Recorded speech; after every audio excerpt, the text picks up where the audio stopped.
Bueno, arrancamos hoy con una exploración a fondo de un concepto que la verdad todos damos por sentado, la paz. Que creemos conocer, vamos. Exacto. Y es que tenemos sobre la mesa un texto que nos ha llegado, titulado La paz que no se busca, que le pega una buena sacudida a todo lo que solemos pensar. Totalmente. La misión de hoy es entender la idea central de esta fuente, que es cuanto menos provocadora, que el propio acto de buscar la paz es lo que nos impide encontrarla. Ya de entrada es una paradoja. A ver, vamos a desgranar esto, porque la propuesta de que la paz no es algo que se consigue, sino lo que queda cuando paramos de huir, es potente, y sinceramente, va muy a contracorriente. Totalmente. Y para empezar a entenderlo, el texto pone sobre la mesa una distinción que es la clave de todo. Nos hemos acostumbrado a confundir paz con alivio. Ah, vale, paz y alivio, no es lo mismo. No, para nada. Lo que solemos llamar paz, esa sensación agradable de tranquilidad, de que los problemas se han callado un rato, el silencio mental, el texto argumenta que no es más que alivio. Un estado temporal. Eso es, un estado sin duda placentero, pero que depende por completo de que las circunstancias, externas o internas, sean favorables. Y claro, ahí está su inmensa fragilidad. Es una paz condicional, entonces, una paz con letra pequeña. Exacto. El contrato se rompe en cualquier momento. El texto lo describe muy bien. Basta una palabra que nos sienta mal, un correo que no esperábamos, un recuerdo que aparece de repente, Y se acabó. y todo ese castillo de serenidad se viene abajo.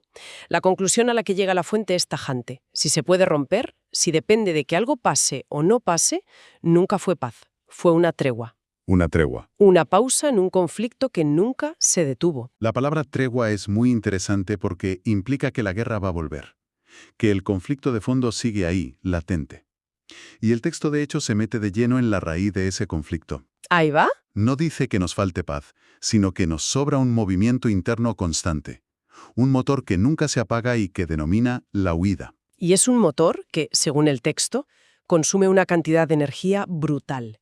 Es el ruido de fondo constante de nuestra vida. Lo que pasa es que estamos tan acostumbrados a él que ya ni lo oímos. Claro, es como vivir al lado de las vías del tren. Al final dejas de escuchar el paso de los trenes, y aquí es donde la cosa se pone seria. ¿Sí? El texto afirma que la mayoría no vivimos donde está nuestro cuerpo, sino donde está la mente. Y la mente casi nunca está en el presente. Está por defecto huyendo, intentando no sentir, no recordar, no afrontar. Da ejemplos muy claros. Sí, los desglosa para que se vea que no es algo abstracto. Exacto. Dice que se huye del vacío existencial con un bombardeo de entretenimiento. El scrolling infinito, las series. Eso es. Se huye de la incomodidad de no tener razón buscando justificaciones para todo. Se huye del miedo con el pensamiento compulsivo dándole 1000 vueltas a un problema sin llegar a ninguna parte. El buclo mental. O se huye de la tristeza comparándose con otros, ya sea para sentirse mejor porque hay gente peor, o buscando una inspiración forzada en los demás. Lo fascinante de este enfoque es que el texto no lo presenta como actos aislados, como a veces me distraigo para no pensar. Lo describe como una estructura. Una estructura, ¿vale? Es decir, la arquitectura misma de nuestra identidad psicológica. Hay una frase muy fuerte en el texto que dice que el yo, esa idea que tenemos de nosotros mismos, es en gran parte una colección sofisticadísima de estrategias de evitación. Ostras. Un mecanismo de defensa que ha pasado de ser un recurso a ser nuestra forma de habitar el mundo. Ojo, que esto es importante. O sea, que no es algo que hacemos, sino que se ha fusionado con lo que somos. La huida es el ego, o gran parte de él.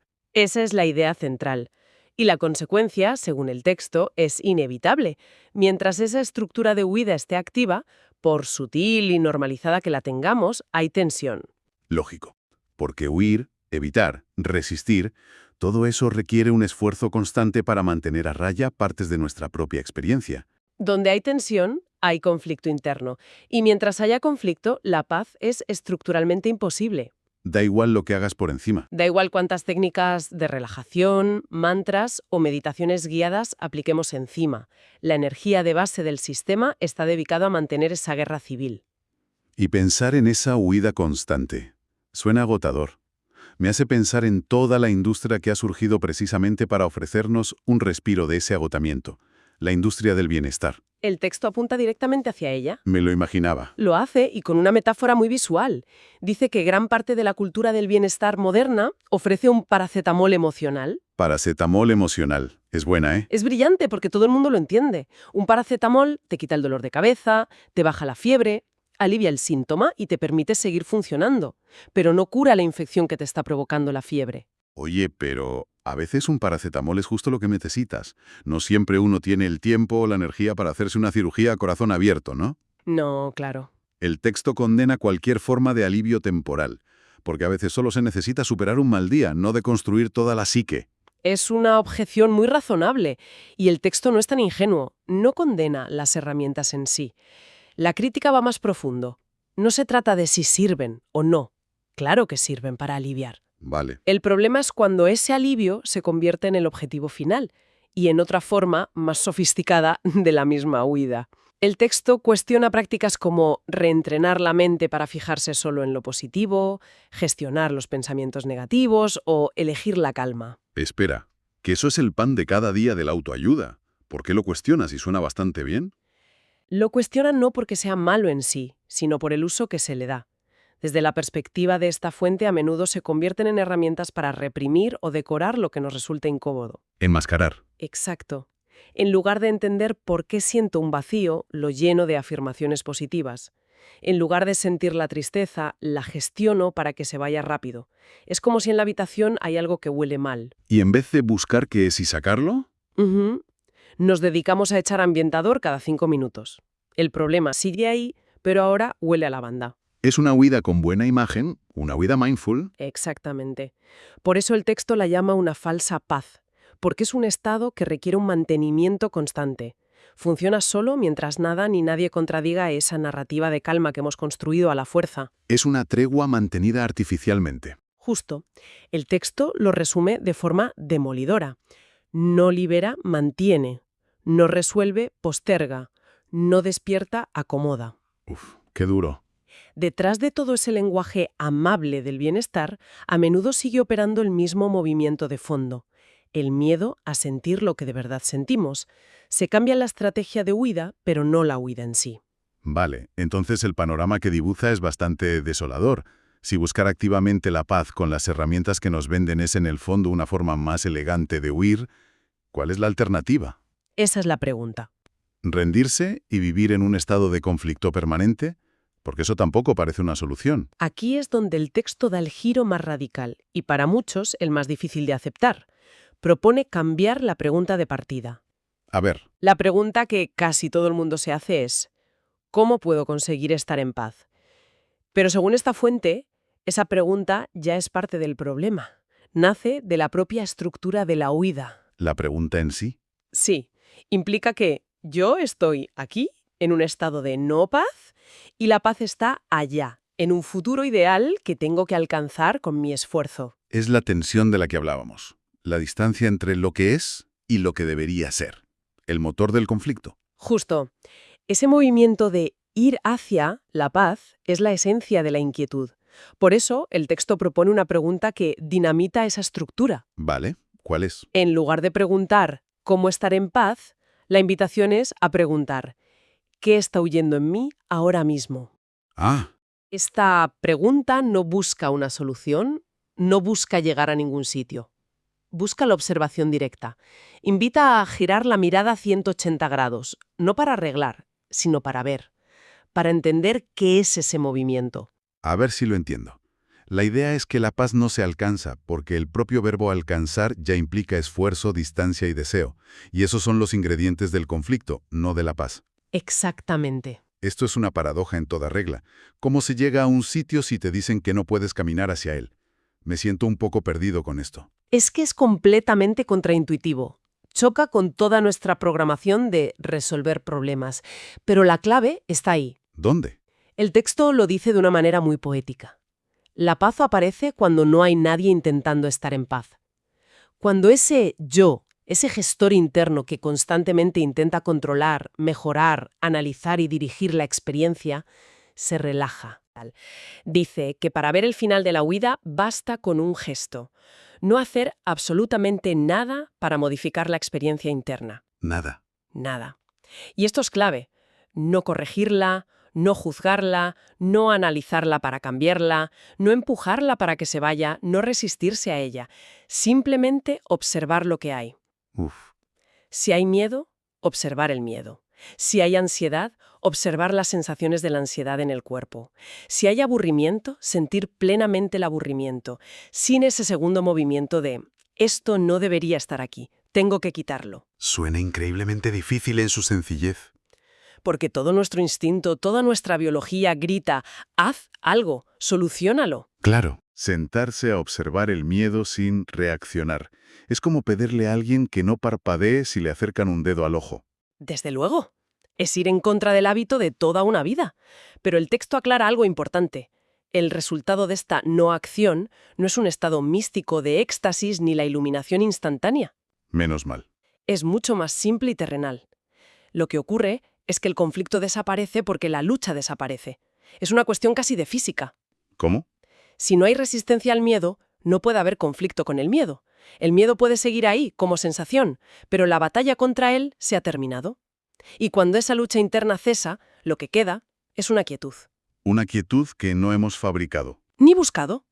Es la paz que ya estaba ahí, oculta, bajo el estruendo de nuestra propia batalla. Es como dejar de remover el agua de un estanque para que el barro se asiente por sí solo y el agua se vuelva clara. No haces el agua clara, dejas de enturbiarla. Es una metáfora perfecta. El texto al final tiene unas frases que son como martillazos, ilustran este punto de una forma brutal. Dice, la paz no llega cuando la vida mejora, llega cuando ya no necesitas que mejore. Es un cambio de paradigma total. Va en contra de toda la idea de superación personal. Completamente. Desmonta la idea de que la paz es una recompensa por haber arreglado tu vida o tus pensamientos. Y sigue en esa línea con otras frases. A ver, Por ejemplo, no llega cuando los pensamientos se calman, llega cuando ya no luchas contra ellos. Los pensamientos pueden seguir siendo un caos, pero si dejas de pelearte con ellos, de intentar ordenarlos o silenciarlos, pierden su poder sobre ti. y hay otra que me ha dejado pensando. No llega cuando desaparece el miedo, llega cuando desaparece la resistencia al miedo. Esa es demoledora, sí. Es que toda la industria del bienestar se basa en eliminar el miedo, en gestionar la ansiedad, en darnos herramientas para no sentirlo. Y aquí se dice que la clave no es que el sentimiento desaparezca, sino que desaparezca nuestra lucha contra él. La idea central que lo sintetiza todo es esa. La paz es sinónimo de ausencia de resistencia.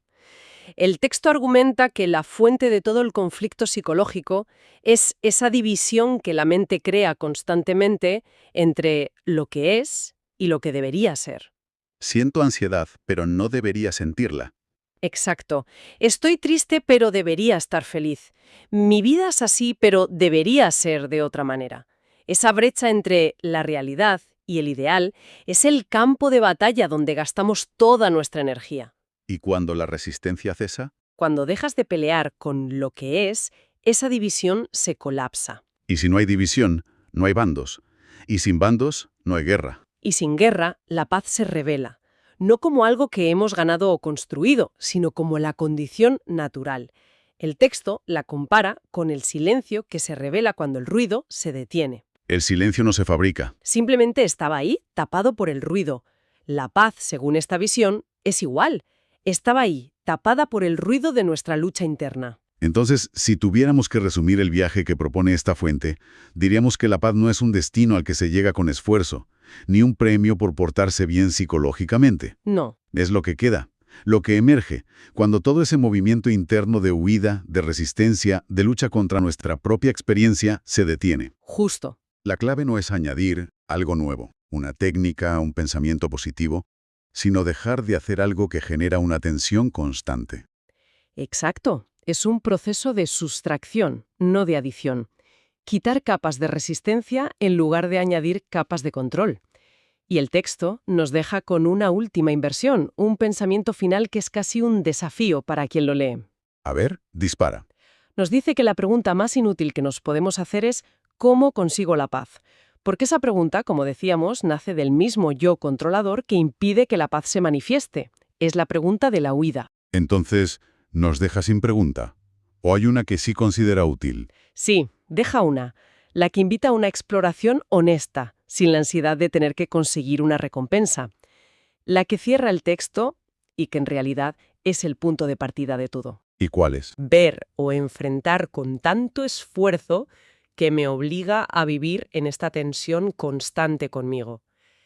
Ahí, en esa indagación que no busca nada, en esa mirada valiente a nuestra propia estructura de huida, es donde, paradójicamente, puede aparecer eso que no se busca.